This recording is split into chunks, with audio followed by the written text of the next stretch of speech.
ಇವತ್ತೆಲ್ಲ ಇಷ್ಟು ದಿವಸ ನಡೀತಾ ಇರತಕ್ಕಂತ ಸಿಡಿ ಘಟನೆಗಳನ್ನ ನಾವು ಗಮನಿಸಿದಾಗ ಇದು ವ್ಯವಸ್ಥಿತವಾಗಿ ನಡೆದಿರ್ತಕ್ಕಂತ ಸಂಚು ಪಿತೂರಿ ಇನ್ನೊಂದು 100 ಹೇಳಿ ಆದ್ರೆ ಇದ್ರ ಹಿಂದೆ ಏನಿದೆ ಅನ್ನೋದನ್ನ ಬಹಿರಂಗ ಆಗ್ಲೇಬೇಕು. ಈಗಾಗಲೇ ನಮ್ಮ ರಮೇಶ್ ಜಾರಕಿಹೊಳಿ ಅವರು ರಾಜೀನಾಮೆ ಕೊಟ್ಟಿದ್ದಾರೆ. ಇದ್ರ ಹಿಂದೆ ಮಹಾನಾಯಕ ಇದ್ದಾರೆ ಅಂತ ಒಂದು ಸುದ್ದಿನೂ ಆಯ್ತು.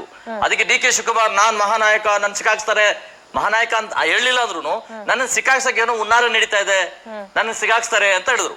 ಸಿದ್ದರಾಮಯ್ಯನು ಅದೇ ಸಮಯದ ಸಂದರ್ಭದಲ್ಲಿ ಮೀಡಿಯಾದವ್ರಿಗೆ ಏನ್ ಮಹಾನಾಯಕ ಯಾರು ಏನು ಎತ್ತ ಅಂತ ಹೇಳಿದ್ರು. ನಾನು ಏನು ಮಾತಾಡಲ್ರಿ, ಈಗ ಅಸೆಂಬ್ಲಿಯಲ್ಲಿ ಮಾತಾಡ್ತೀನಿ ಅಲ್ಲಿ ಆವತ್ತಿನ ದಿನ ನಾನು ಹೇಳ್ತಾರೆ ಪ್ರಾರಂಭದ ದಿನದಲ್ಲಿ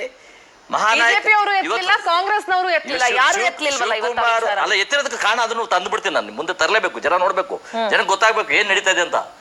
ಅವ್ರಿಗೆ ಉದ್ದೇಶ ಇರ್ತಕ್ಕಂಥದ್ದು ಅವತ್ತಿನ ದಿನದಲ್ಲಿ ಡಿ ಕೆ ಶಿವಕುಮಾರ್ ಯಾರು ಹೇಳಿರ್ಲಿಲ್ಲ ನೀನೇ ಮಹಾನಾಯಕ ಅಂತ.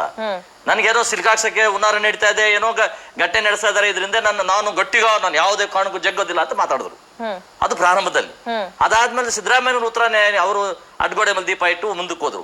ಇವಾಗ ಅಸೆಂಬ್ಲಿನಲ್ಲಿ ಇಷ್ಟೆಲ್ಲಾ ರದ್ದಾಂತಗಳನ್ನ ಇವಾಗ ನಮ್ಮ ಶಮೀಗಳವ್ರು ಹೇಳ್ದಂಗೆ ಇವತ್ತು ಏನ್ ಜಲವಂತ ಸಮಸ್ಯೆಗಳಿದೆ ಅದ್ರ ಕಡೆ ಗಮನ ಹರಿಸ್ತಾ ಇಲ್ಲ. ಸಿಡಿ ಅನ್ಕೊಂಡು ಟೋಟಲಿ ಕಾಂಗ್ರೆಸ್ ಅನ್ನ ಮುಗಿಸೋದಕ್ಕೆ ಸಿದ್ದರಾಮಯ್ಯ ನಡೆಸ್ತಾ ಇರ್ತಕ್ಕಂಥ ಒಂದು ಪಿತೂರಿ. ಅಂದ್ರೆ ಕಾಂಗ್ರೆಸ್ ಯಾಕೆ ಮುಗಿಸ್ತಾರೆ, ಅವರು ಕಾಂಗ್ರೆಸ್ ಇಟ್ಕೊಂಡು ಕಾಂಗ್ರೆಸ್ ಯಾಕೆ ಮುಗಿಸ್ತಾರೆ ಅಂದ್ರೆ ವಲಸೆ ಬಂದಿರತಕ್ಕಂಥವ್ರು. ಅವರಿಗೆ ಮುಂದಿನ ದಿನದಲ್ಲಿ ಡಿ ಕೆ ಶಿವಕುಮಾರ್ ಮುಖ್ಯಮಂತ್ರಿ ಆಗ್ತಾ ಇರತಕ್ಕಂಥ ಒಂದು ಭ್ರಮೆಯಲ್ಲಿ ಅವರು ಡಿ ಕೆ ಶಿವಕುಮಾರ್ನ ಮುಗಿಸ್ಲೇಬೇಕು ಅನ್ನೋ ಕಾರಣ ಇಟ್ಕೊಂಡು ಮನಸ್ಸಲ್ಲಿ ಇಟ್ಕೊಂಡು ಇವತ್ತು ಅಸೆಂಬ್ಲಿನಲ್ಲಿ ನಾನು ಮಹಾನ್ ನಾಯಕ ಅಂತ ತೋರಿಸ್ಕೊಳ್ಳೋದಕ್ಕೆ. ಸರ್ ಹಾಗಿದ್ರೆ ಕುಂಬಳಕಾಯಿ ಕಳ್ಳ ಕಾಂಗ್ರೆಸ್ನಲ್ಲಿ ಇದ್ದಂತವ್ರವರು ಅವರು ಪಕ್ಷ ಅಲ್ಲಿ ಕಾಂಗ್ರೆಸ್ ಅಲ್ಲಿ ಕಾಂಗ್ರೆಸ್ ಅಲ್ಲಿ ಇದ್ದಾಗ ಎಲ್ಲ ಆಗಿರೋದ್ರ ಗೊತ್ತಿರೋದ್ರಿಂದಾನೇ ಅವರು ಅಡ್ವಾನ್ಸ್ ಆಗಿ ಹೋಗಿದ್ದಾರೆ. ಇಂಥವೆಲ್ಲ ಮಾಡ್ತಾರೆ ಕಾಂಗ್ರೆಸ್ ಅವರು, ಇಂಥವೆಲ್ಲ ಎಕ್ಸ್ಪೀರಿಯನ್ಸ್. ಅದನ್ನ ನಾನು ಹೇಳಕ್ ಆಗಲ್ಲ ಈ ಸಂದರ್ಭದಲ್ಲಿ. ಆದ್ರೆ ಅಲ್ಲ ಒಂದು ನಾನು ಜಾಸ್ತಿ ಹೊತ್ತು ಮಾತಾಡಕ್ ಬಿಡ್ಲಿಲ್ಲ ಅಂದ್ರೆ ಪರವಾಗಿಲ್ಲ, ಇದು ಮುಕ್ತಾಯ ಮಾಡ್ಬಿಡ್ತೀನಿ, ಆಮೇಲೆ ನೀವು ಬೇರೆಯವ್ರಿಗೆ ಬಿಟ್ಕೊಳ್ಳಿ, ನನಗೂ ಸಮಯ ಪರಿಸ್ಥಿತಿ ಗೊತ್ತಿದೆ. ಹಂಗಾಗಿ ನಾನು ಹೇಳ್ತಕ್ಕಂಥದ್ದು ಸಿದ್ದರಾಮಯ್ಯನವ್ರಿಗೆ ಒಂದೇ ದೃಷ್ಟಿ ಇರ್ತಕ್ಕಂಥದ್ದು, ನಾನು ಏನಾದ್ರೂ ಮಾಡಿ ಡಿ ಕೆ ಶಿವಕುಮಾರ್ನ ಮುಂದೆ ದಿನಗಳಲ್ಲಿ ಮುಖ್ಯಮಂತ್ರಿ ಆಗ್ತಾರಂತ ಬಿಂಬಿಸ್ತಾ ಇರ್ತಕ್ಕಂಥ ಈ ಪಕ್ಷದಲ್ಲಿ ಆತನ್ನ ಮುಗಿಸ್ಬೇಕು, ಇದ್ರೆ ನಾನು ಇರ್ಬೇಕು, ಇಲ್ಲಾಂದ್ರೆ ಈ ಪಕ್ಷ ಮುಳುಗೋಗ್ಬೇಕಂತಕ್ಕಂಥ ಒಂದು ಸಿದ್ದರಾಮಯ್ಯನವರ ತಂತ್ರಗಾರಿಕೆಯಿಂದಾನೇ ಇವತ್ತು ಇಷ್ಟೆಲ್ಲ ಗಲಾಟೆಗಳು ಮಾಡ್ತಾ ಇದ್ದಾರೆ. ಅಸೆಂಬ್ಲಿಯಲ್ಲಿ ಯಾವುದೇ ಕಾರಣಕ್ಕೂ ಯಾವುದೇ ಧ್ವನಿ ಎತ್ತದೇ ಇರ್ತಕ್ಕಂಥದ್ದು, ಬೇರೆಯವರು ಯಾರು ಮಾತಾಡ್ತಿದ್ರು ಸಿದ್ದರಾಮಯ್ಯನವರು ಅಖಂಡ ನಾಯಕ, ನಾನೇನ್ ಹೇಳ್ತೀನಿ ಅದೇ ಅಂತಕ್ಕಂಥ ಒಂದು ಏರು ಧ್ವನಿಯಲ್ಲಿ ಮಾತಾಡ್ತಾ ಇದ್ದಾರೆ. ಇದಕ್ಕೆಲ್ಲ ಮುಳು ಏನಪ್ಪಾ ಅಂದ್ರೆ ಈ ಕಾಂಗ್ರೆಸ್ ಮುಗಿಸೋದೇ ಸಿದ್ದರಾಮಯ್ಯನವರ ಮೂಲ ದೃಷ್ಟಿ. ನಾನು ಕಾಂಗ್ರೆಸ್ ಅವ್ರಿಗೆ ಒಂದು ಕಿವಿ ಮಾತು ಹೇಳ್ತೀನಿ, ನಿಮ್ಮ ಪಕ್ಷ ಇರಬೇಕು. ಬಾಬಾ ಸಾಹೇಬ್ ಅಂಬೇಡ್ಕರ್ ಸಂವಿಧಾನದಲ್ಲಿ ಹೇಳಿದ್ದಾರೆ ಯಾವುದೇ ಆಡಳಿತ ಪಕ್ಷಕ್ಕೆ ಪ್ರಬಲವಾದ ವಿರೋಧ ಪಕ್ಷ ಇರಬೇಕು ಅಂತ. ಆ ಕಾಂಗ್ರೆಸ್ ಆ ಸ್ಥಿತಿಗೂ ತಲುಪಿಲ್ಲ, ಅದು ಮುಳುಗ್ತಾ ಇದೆ. ಆ ಮುಳುಗ್ತಾ ಇರ್ತಾ ಪಕ್ಷನ ಮುಳುಗ್ಸಕ್ ಹೊರಟಿದ್ದಾರೆ. ನೀವು ಎಚ್ಚೆತ್ಕೊಳ್ಳಿ ಕಾಂಗ್ರೆಸ್ ಅವರು, ಮೂಲ ಕಾಂಗ್ರೆಸ್ ಎಚ್ಚೆತ್ಕೊಳ್ಳಿ. ಇವತ್ತು ಏನು ಮೂಲ ಕಾಂಗ್ರೆಸ್ ವಲಸೆ ಬಂದಿರತಕ್ಕಂಥ ಕಾಂಗ್ರೆಸ್ ಅವರು ಸಿದ್ದರಾಮಯ್ಯನವರು ಈ ಪಕ್ಷವನ್ನ ಮುಗಿಸುವಂತ ಕೆಲಸ ಮಾಡ್ತಾರೆ. ಅದು ಮುಗಿಬಾರ್ದು ಅಂತ ನಮ್ಮ ಆಸೆ. ನಮ್ಗೆ ಬಹಳ ಆಸೆ ಅವ್ರನ್ನೇ ಮಾತಾಡಿಸ್ತೀನಿ. ಪ್ರಭುತ್ವವನ್ನ ಗೌರವಿಸುವಂತವ್ರು, ಪ್ರಜಾಪ್ರಭುತ್ವದಲ್ಲಿ ಸಂವಿಧಾನವನ್ನ ಕಾಪಾಡಬೇಕಾದಂತ ಕೆಲಸ ವಿರೋಧ ಪಕ್ಷದ್ದು ಇದೆ. ಆಡಳಿತ ಪಕ್ಷ ಪೂರ್ತಿ ಒಂದೇ ಕಡೆ ಹೋದ್ರೆ ಇನ್ನೊಂದ್ ಕಡೆ ಕೇಳೋರು ಬೇಕಲ್ಲ. ಕೇಳೋರು ಬೇಕು ಅಂತಂದಾಗ ಆವತ್ತಿನ ದಿನದಲ್ಲಿ ವಿರೋಧ ಪಕ್ಷದಲ್ಲಿ ಒಬ್ರು ಯಾರು ವಿರೋಧ ಪಕ್ಷನೇ ನಾಶ ಆಗ್ಬಿಟ್ರೆ ಏನ್ ಮಾಡೋದು? ಒಂದ್ ಸೈಡ್ ಹೋಗ್ಬಿಡುತ್ತಲ್ಲ ನಮ್ಮ ಪಕ್ಷ ಆಗ್ಲಿ ಯಾವುದೇ ಪಕ್ಷ ಆಗ್ಲಿ ಆಡಳಿತ ಪಕ್ಷಕ್ಕೆ ವಿರೋಧ ಮಾಡೋದಕ್ಕೆ ಅಂತಾನೆ ಒಂದು ವಿರೋಧ ಪಕ್ಷ ಇರ್ಬೇಕು. ಬ್ರಿಟಿಷ್ ಸಂಸತ್ನಲ್ಲಿ ಅದಕ್ಕೆ ಈಗ ಏನ್ ನಡೀತಾ ಇದೆ ಸಿದ್ದರಾಮಯ್ಯನವ್ರ ಕತೆ, ಒಳಗಿನ ಕತೆ, ಅವ್ರ ಗುಟ್ಟನ್ನು ಸಿದ್ದರಾಮಯ್ಯನವರು ಸಂಪೂರ್ಣವಾಗಿ ಕಾಂಗ್ರೆಸ್ ಸಾಯಿಸಕ್ಕೆ ಹೇಳ್ದೆ ಹೋದ್ರೆ ಎಲ್ಲೋ ಒಂದ್ ಕಡೆ ಡಬಲ್ ಗೇಮ್ ಮಾಡ್ಕೊಂಡು ಅದು ಇದು ಹೇಳ್ಕೊಂಡು ಕತೆ ಹೇಳ್ಕೊಂಡು ಕಾಯ್ಕಮ್ಮ ಗುಬ್ಬಚ್ಚಿ ಕತೆ ಹೇಳ್ಕತೆ ಬೇಡ, ಸ್ಟೇಟ್ ಬರೋಣ. ಈಗ 19 ಜನ ಸಿಡಿ ಇದೆ ಅಂತ ಹೇಳ್ತಾರೆ, ಈಗ 6 ಜನ ಕೋರ್ಟ್ಗೆ ಹೋಗ್ಬಿಟ್ರು ಅಂತಾರೆ. ಯಾವ ಹೆಣ್ಣು ಮಗಳಿಗೆ ಅನ್ಯಾಯ ಆಗಿದೆ ಅದು ಓಪನ್ ಬರ್ಲಿ ಈಚೆಗೆ. ಸಿಡಿಗಳಿಟ್ಟು ಬ್ಲಾಕ್ ಮೇಲ್ ಮಾಡ್ತಾರ ನೀವು? ಬ್ಲಾಕ್ ಮೇಲ್ ಮಾಡೋದು ಬೇಡ. ಈಗ ಹೆಣ್ಮಕ್ಳಿಗೆ ಯಾವ್ದೋ ಹೆಣ್ಮಕ್ಳಿಗೆ ಅತ್ಯಾಚಾರ ಆಗಿದೆ ಅಂತ ಅನ್ನೋ ನಂಬಿಕೆ ಇವಾಗ ಜನಕ್ಕಿದೆ, ಮೀಡಿಯಾಗಿದೆ. ಆಯ್ತು ಬನ್ನಿ, ಹೆಣ್ಮಕ್ಳು ಕರ್ಕೊಂಡ್ಬಂದು ಮೀಡಿಯಾ ಮುಂದೆ ಹೇಳ್ಸಿ, ಇಲ್ಲ SIT ಮುಂದೆ ಹೇಳ್ಸಿ, ಸಂಬಂಧಪಟ್ಟ ಅಧಿಕಾರಿ ಮುಂದೆ ಹೇಳ್ಸಿ. ಇದೆಲ್ಲ ಕಥೆಗಳು. ಈ ಕಾಂಗ್ರೆಸ್ ಅವ್ರು ಮಾಡ್ತಾ ಇರ್ತಕ್ಕಂಥ ಪಿತೂರಿ. ಬಿಜೆಪಿ ಶಾಸಕರೇ ಹೇಳ್ತಾ ಇರೋದು ಸಿಡಿ ವಿಚಾರ ಮಾತಾಡಿದಂತವ್ರು ಯಾರೇ ಆಗಿರ್ಲಿ, ಯಾವ ಹೆಣ್ಣು ಮಗಳ ಮೇಲೆ ಅತ್ಯಾಚಾರ ಆಗಿದೆ, ಯಾವ ಹೆಣ್ಣು ಮಗಳ ಮೇಲೆ ಅನೈತಿಕವಾಗಿ ನಡೆದುಕೊಂಡಿದ್ದಾರೆ, ಅದ್ರ ಬನ್ನಿ ಸಿಡಿ ಇದೆ ಅಂತ ನಮ್ಮ ಪಕ್ಷವರಾಗ್ಲಿ ಸಂತ್ರಸ್ತ ಯುವತಿನ ವಿಡಿಯೋ ಮಾಡಿದ್ಮೇಲೆ ಹಾಗಿದ್ರೆ ನಿಮ್ಮ ಸಿಸ್ಟಮ್ ಇದೆ, ಕಾನೂನಲ್ಲಿ ನನ್ಗೊಂದು ವಿಲ್ಲಿಂಗ್ ಇತ್ತು, ನಾವಿಬ್ರು ಪರಸ್ಪರ ಒಪ್ಪಂದ ಮಾಡ್ಕೊಂಡಿದ್ವಿ ಹೇಳಿದ್ರೆ ಮೂರನೇ ವ್ಯಕ್ತಿ ಸಂತ್ರಸ್ತ ಮಹಿಳೆ ಇದ್ದಾಳೆ, ಆ ಮಹಿಳೆ ಬರ್ಬೇಕು.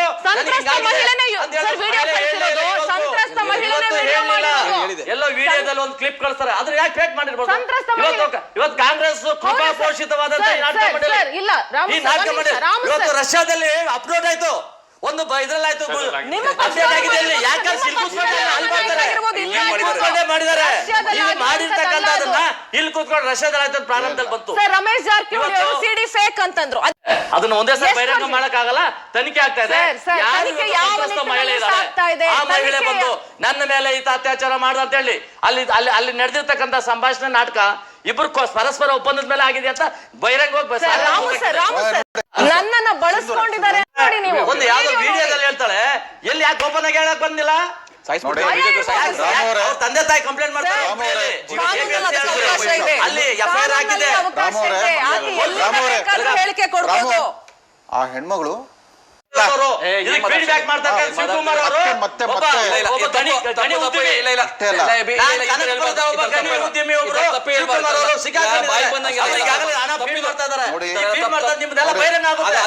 ಯೋಚನೆ ಮಾಡ್ರಿ, ಇವತ್ತು ಯೋಚನೆ ಮಾಡ್ರಿ.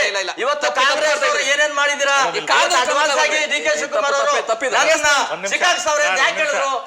ಇದನ್ನೆಲ್ಲ ಸಂದರ್ಭ ಬರ್ತದೆ. ಡೀಲ್ ಅಂದ್ರಲ್ಲ,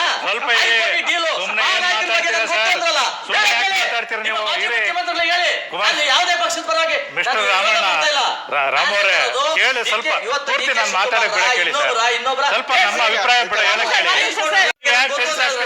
ಹೇಳಿ. ನೀವ್ ಯಾಕೆ ಟೆನ್ಸ್ ಆಗ್ತಿದ್ದೀರಾ?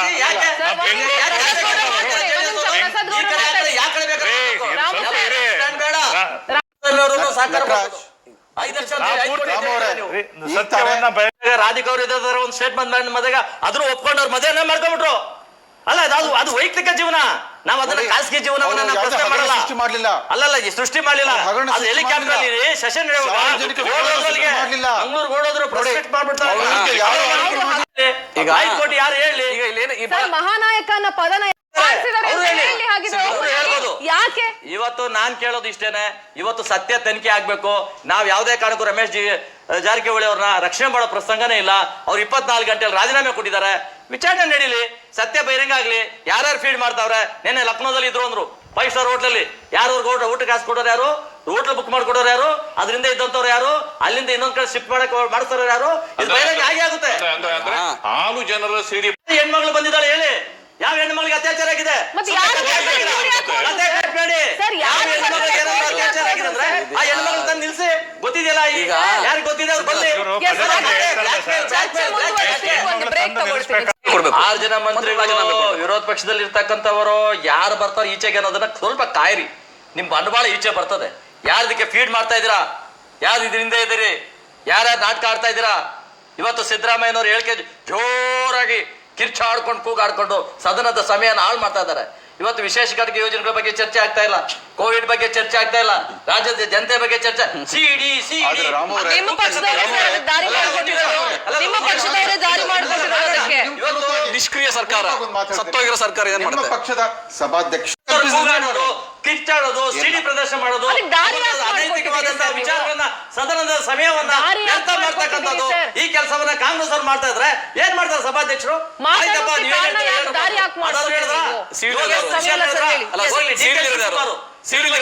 ನೇರವಾಗಿ ಏನಾದ್ರು ಮಾತಾಡ್ತಾ ಇದಾರ? ಇಲ್ಲ, ಯಾಕಂದ್ರೆ ಡಿ ಕೆ ಶಿವಕುಮಾರ್ ಹುಡುಕೆ ಬರುತ್ತೆ. ರಾಮವರ ಒಂದು ಯಾರು ಹೇಳಕ್ ಸಾಧ್ಯನೇ ಇಲ್ಲ, ಸಾಧ್ಯನೇ ಇಲ್ಲ. ಯಾಕಂದ್ರೆ ಸಿಡಿನಲ್ಲಿರ್ತಕ್ಕಂಥ ದೃಶ್ಯಾವಳಿ ಅಲ್ಲ, ಯಾವ ರೀತಿ ಆಕೆ ನಡ್ಕೊಂಡಿದ್ದಾಳೆ ಅನ್ನೋದನ್ನ ನಾವು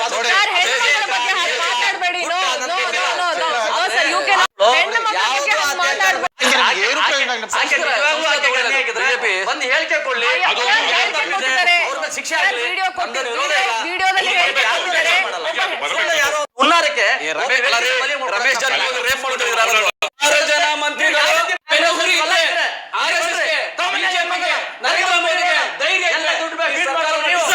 ಇವತ್ತು 6 ಜನ ಮಂತ್ರಿಗಳು